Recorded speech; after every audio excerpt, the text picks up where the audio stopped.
A lot of times when I make my content, there is a feeling that something is missing. In the classical sense, that when you talk about the story of the day, you don't think much about events that might have occurred during that same period of time, but that you just chose not to go into as much. So a lot of times when I walk back from speaking about something, I oftentimes think, well, maybe I should have spoken about this or maybe mentioned that. But one of the recurring failures of the channel has been in relation to foreign affairs. Now, a lot of times I'll mention that the U.S. did this, the U.S. did that, but actually going into how other countries act and their leadership and their system of government is not something I've done very well, and I can readily admit that. So it was yesterday when I decided to kind of go and look at because they're having this big thing with Brexit right now in the UK. And as someone who is aware of their own ignorance, I didn't think I could really speak about that and actually know the full extent of what happened. But there's a lot of pressure being put on the prime minister, and that inspired me to go and look up a little bit of a record, and to also watch some of the footage of Parliament. They have a thing every 7 days called Question Time, and it's where the prime minister will stand in the middle of this room and with a speaker as kind of the mediator, answer questions that the representative of various areas have asked.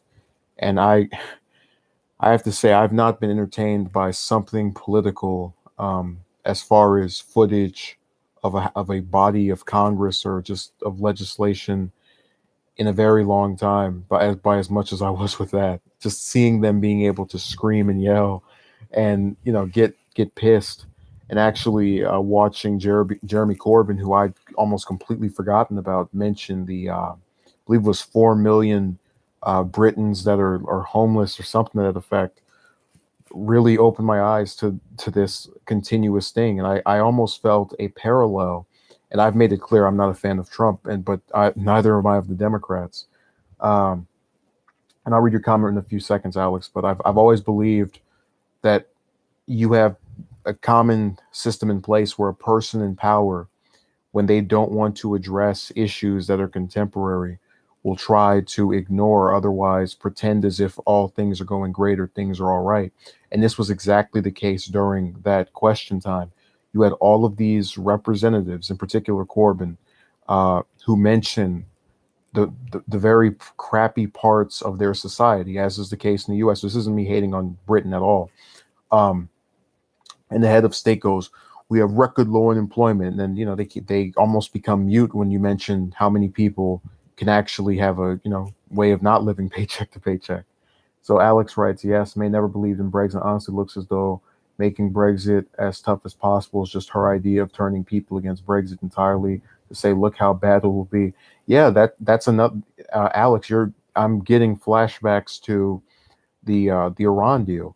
I have made it very clear I did not have any kind of favorable position on Obama. So when I speak about his tenure and I mention something that is good, I would think it would hold a little bit more weight. But at the same time, I thought on the world stage, having a deal with Iran where you get to check out their nukes, and in exchange you give over some other things as well, was good, or forwarding of peace. And so when Trump starts talking negatively about it, along with all the other Republicans, with the exception of Rand Paul, this senator from Kentucky over here, I almost felt a sense of disbelief.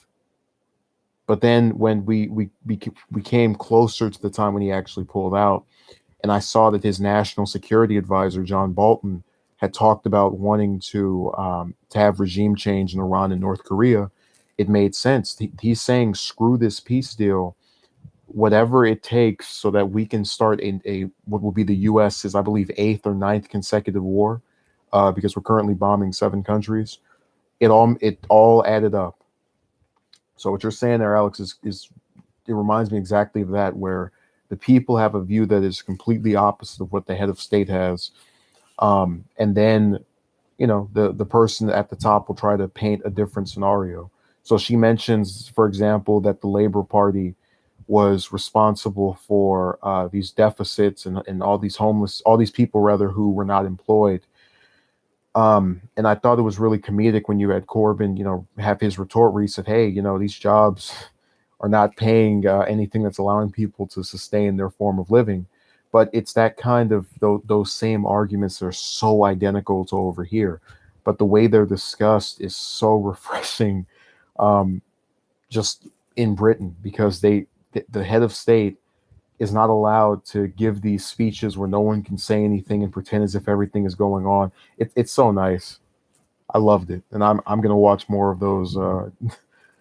They're great, and I really wish Corbyn was the next prime minister because from what I've seen of his positions, he is fantastic. Non-interventionalism, um, just it is great. I mean, we could go down a list of countries, but that would take a little too much time.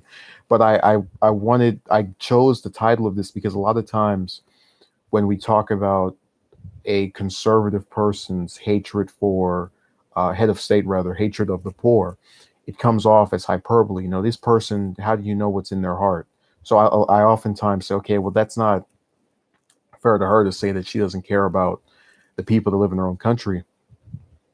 But I've actually, in the last couple of weeks, um, been more forthcoming about my frustration with the Saudi-led intervention in Yemen, where you have the Saudis. Just to give you a little brief overview, Alex, if you're even still here. I just had that one person that's watching. I don't know if it's you.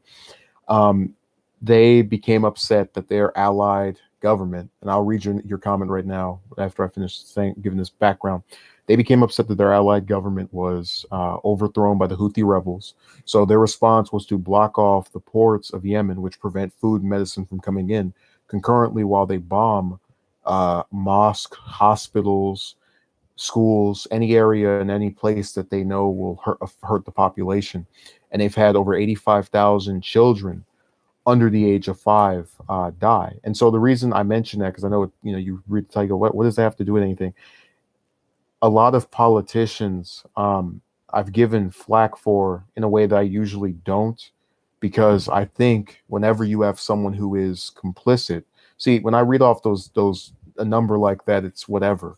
But when you actually see those bodies and those kids who are shriveled up and look like little baby skeletons, and know that those actually are babies in a lot of instances, and then these people call themselves pro-life and talk about the value of a human being, at least when it comes to their own country, that lets you know how hypocritical and dirty and really disgusting they are. So again, before I read your comment, I'm gonna see if I can find the exact statement that she wrote, because it goes along with what I've called the Twilight Zone, where you objectively look at a situation and you say, hey, wait a second, that doesn't make any sense. And then this head of state, this person with the high position of authority goes, and you look back and look, what? It just feels like it's two different worlds at play. You're both living in different realities where that person's expressing their view on something that is not congruent with what you know to be fact. So May supported the intervention in Yemen, and her defense of staying over there and bombing all of these Yemen civilians who've done nothing to Britain was making the claim that somehow by being this close to the Saudis, and I'm going to try to find a quote, it was helping keep people on the streets of Britain safe. Bombing 85,000 children under the age of 5 to death was, in the words of Prime Minister May, helping keep people on the streets of Britain safe. So let me read you Alex's comment. The thing about Labour at the moment is that they are basically saying that May's deal is terrible and the EU will not renegotiate, but they're also telling her to go back and renegotiate. That reminds me a lot of the Democrats, where they have these centrists and liberals, and they kind of, you have one side that says one thing and the other side that says something else. So is that what's going on with them, Alex? Would you see how those two are kind of reflective of that same division within the party? Just asking. But yeah, question time is absolutely excellent. When I watched that, and I thought about how different it is from the US. I was astonished. Imagine the UK's real rationality is to appeal their oil partners in Saudi Arabia. Oh yeah, well I think all of this, all these different conflicts, um, for pretty much every one of these countries, that it wasn't invaded by another one, is just to get something financially, oil or coins or whatever. Just like they sell these weapons, they're not doing that because they love killing Yemen civilians for no reason. They're doing it so they can get money. They just see the deaths and the destruction, the carnage, as a side effect of getting some more coins.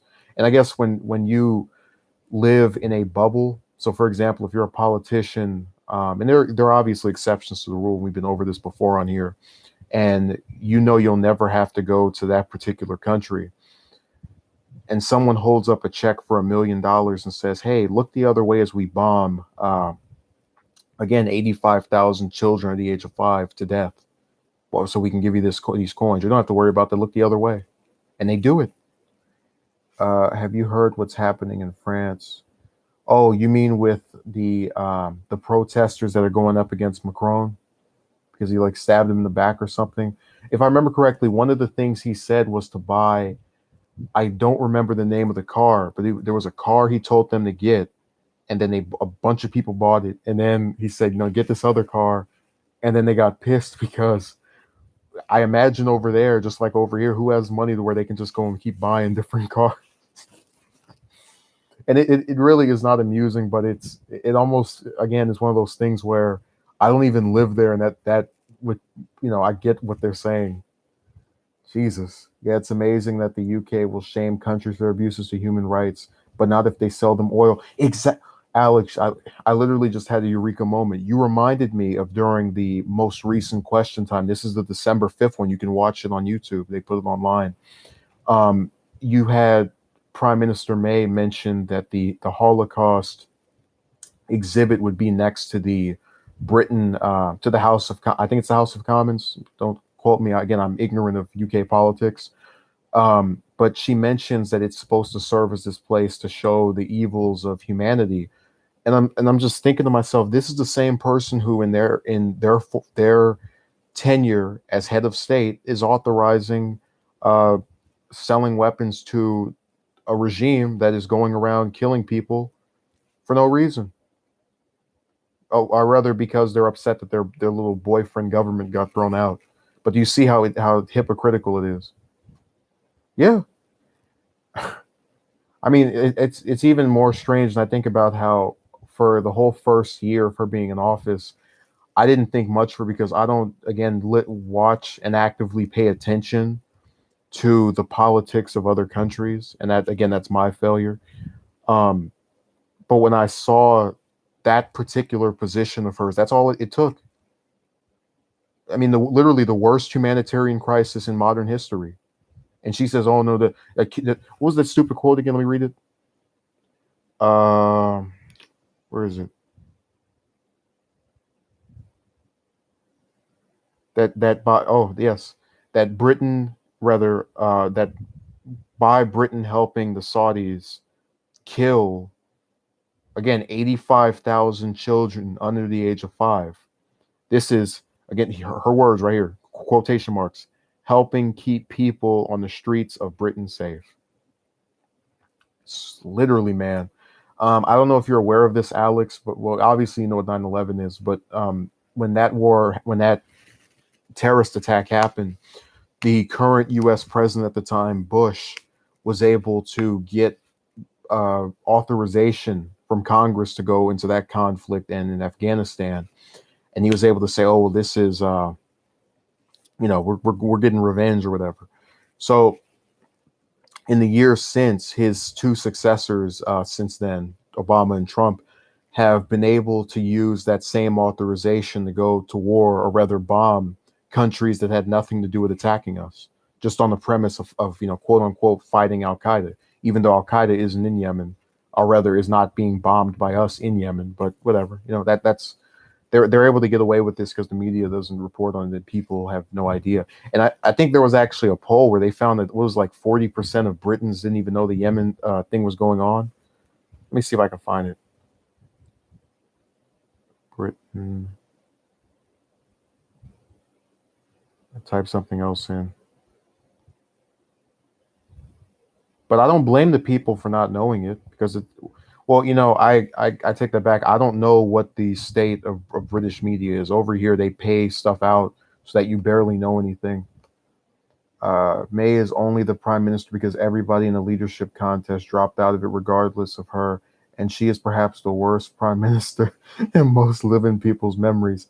It's Alex. What I find so funny is that that's what's happened in the U.S., where a lot of people who are not with one party or the other will say that that George W. Bush was the worst president of their lifetime. Well, they used to anyway. Now he's got like a 60% approval rating because people are, so pissed at Trump. Uh, and they now want to play this game of revisionist history to where all the bad things that happened under him are now suddenly okay because someone worse came along. So again, in their opinion, not in mine, but whatever.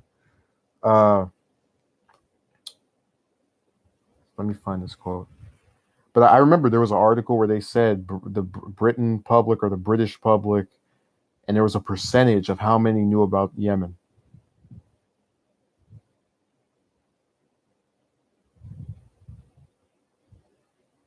Let's see here. Oh, here it is. This is from last year. Okay, no, this is last month. This is independent. And they're saying UK government has blood on its hands over Yemen conflict. A poll shows 42% of British public do not know war exists. And that's apparently that shows people became more aware because this article from March of last year, it's by Lizzie Deirdre, where she says more than half of British public unaware of ongoing conflict, seeing UK weapons deployed by Saudis, and this is also having to do with Yemen. So in that year, more people found out, which is a good thing. Um, Jesus Christ, I don't know how they're able to do it. These governments are really slick like that. They can just go and murder thousands of people and have the people that live in their country not know about it. In a lot of cases, cheer it on because it's not happening to them. So, but yeah, Alex is the MVP of this stream. He has been, oof. From my perspective, Trump isn't horrific. He is just a loudmouth populist, and people conflate him with a lot of negativity for it. But he's hardly different than the last president. His policies exactly. No, Alex. The only thing he's done of any, and I wish you would come around more often. The only thing he's done of any significance that was different from Obama was trying to get rid of Obamacare, which is a right-wing Republican healthcare plan. Anyway, we had an organization called the Heritage Foundation that 20 years before Obama got in office came up with that idea. It was supposed to be different from the single-payer system. So, other than healthcare, the relations with Cuba and the Iran nuclear deal, they're identical. And a couple of maybe a few social issues. People actually are more upset with Trump's Supreme Court pick than they are with who, again, they're mad at because they think he'll be regressive in his judicial philosophy. More so of that than the 85,000 children that the U.S. helped murder in Yemen. So, actual dead people is not as bad as a maybe rapist on the Supreme Court maybe going and actually having horrible positions. In the U.S., we focus way too much on economic policies, no matter if they're good or bad, when it comes to voting, and ignore everything else. That's a problem. Exactly, Marco. One day I looked up all of these different countries and the way the U.S. acts toward them, and I was astonished. Like, just during these election cycles, that they barely talk about foreign policy at all, or really any of these other countries. Like other than Brexit, I heard nothing about the UK in the last 2 years. I think there might have been a terrorist attack over there too, at like a at some, but you get my point. Barely anything gets discussed. It's insane.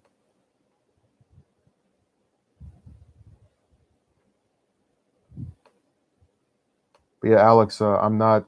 I just want you to understand this isn't the I hate Trump show. This is we're sick of neoliberalism and all of the other warmonger positions that have conflated American policy for several decades at this point. It might come to an end in the next couple of years. Things can change quickly, but I am not optimistic of that. But yeah, Britain. I don't. I really like what you put here, but it's kind of disturbing to think that in a country where I was really praising their way of elections and just their government style, it seems like a lot of the same scams are being ran over there too. People's attention spans in politics tend to be tiny, and certain policy windows have to all be open for anything to get done. Media pressure, public persistence slash focus, and politicians acting. Yeah, all three of those windows being open at the same time tends to be rare. Yeah, that well, over here we get like a little sound bite, and then they might talk about if you go on somewhere like Fox News, they can talk about immigration all day. Or if you go on MSNBC, they'll talk about Trump's relationship with Russia and the porn star and all this other stuff that is inconsequential. So much so that there was actually a segment by, I forget what his name was. It wasn't Chuck Todd. There was one of these journalists who did a segment about what the potential Democratic presidential candidates were doing during the midterms. I thought to myself, because he's talking about, let's have a brief overview of what they've done during this election cycle. I said, we're bombing 7 countries. We got 76% of Americans living paycheck to paycheck. And all you can whine about or talk about is a couple of investigations, what might have happened between Trump and some woman that no one cares about, and what a couple of people who, when they get in office, are going to do the exact same thing we're doing during an election cycle where you're voting for the lesser of evil 9 times out of 10. I could, again, with just the Twilight Zone. Yeah, all three of those windows tend to never be open at the same time. More have a higher chance of finding a 4-leaf clover.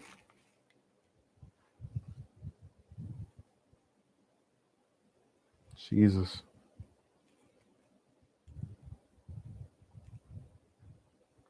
So again, I am not really here to judge if her economic positions are that good. I know you've talked about it in here, Alex. I'm just pissed at the empty, just blind support for the Saudis. I mean, God, these people will stop at nothing to get an extra dollar or coin or whatever. But from what I saw online, it seems like the public is really aware of this stuff, and that makes me happy. It's funny how the UK and US have very different, also very similar movements happening. A big change followed by pretty much the same old stuff staying intact. Yeah, they have this election cycle where people talk about, oh my God, this is so important, so significant. And then when the person gets in office, it's a retread of the same policies. And so what ends up happening is that the media, in an effort to stoke up resentment toward a figure that is already doing most of what they like, um, has to look for the few things that are different. Very different politicians. Um, well, yeah, she's definitely a lot more refined than he is. But I'm saying when I saw her at Question Time, and I look at the reaction of Trump to a lot of the criticism that's applied toward him, which, in my opinion, it never goes far enough. They never go in depth about each issue, and I really hate that is not the case. It seems like it's the same basic points of just touting off some statistic and then pretending as if everything is great. I mean, when I saw him sit there and say that he could get what do you call it? He couldn't get impeached because of the great job he's doing. That was not too far off from something I could picture May saying when she was there during question time and going, "Oh, record low unemployment," and when the Labor Party gets in office, they mess everything up. It's the same philosophy. Just blame one side, pretend yours is good. How you doing, Envoy? We're doing something a little differently here today. I actually had, over the weekend tried to learn about a little bit about British politics and a little bit about their current prime minister. And because I've been covering Yemen in more recent months, I've been getting more pissed off at world leaders who, just support that policy, or rather support that civil war going on over there by the Saudis.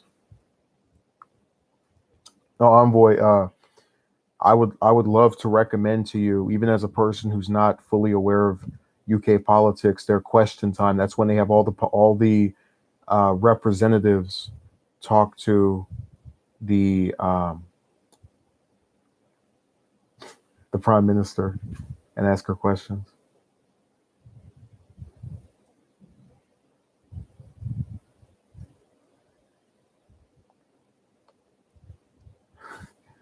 Well, yeah, he'd make it entertaining, but she is not someone I could see myself wanting to listen to for that long.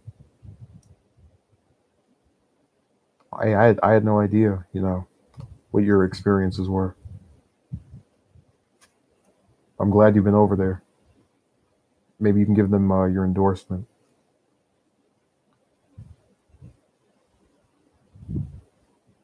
It does seem like a very civilized area.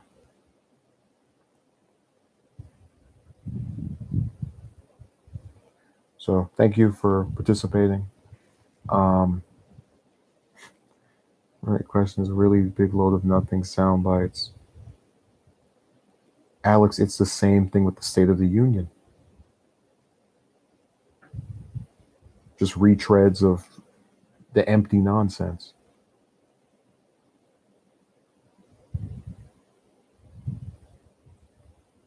It's very off topic, Envoy. Well, no, Alex, the reason the U.S. doesn't have one is because they know um, you have to come back. I would explain the whole corruption of the system, but a lot of it has to comes into play.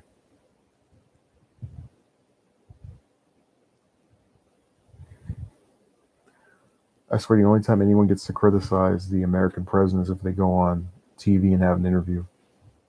Never to their face, which is sad.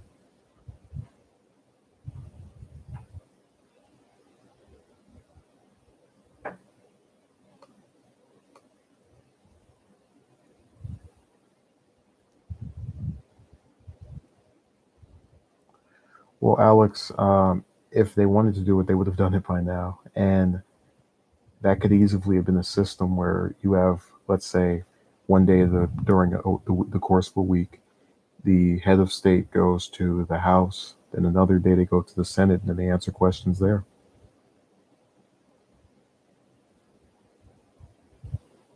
If the UK can do it, why can't the US do it? Because they don't want to.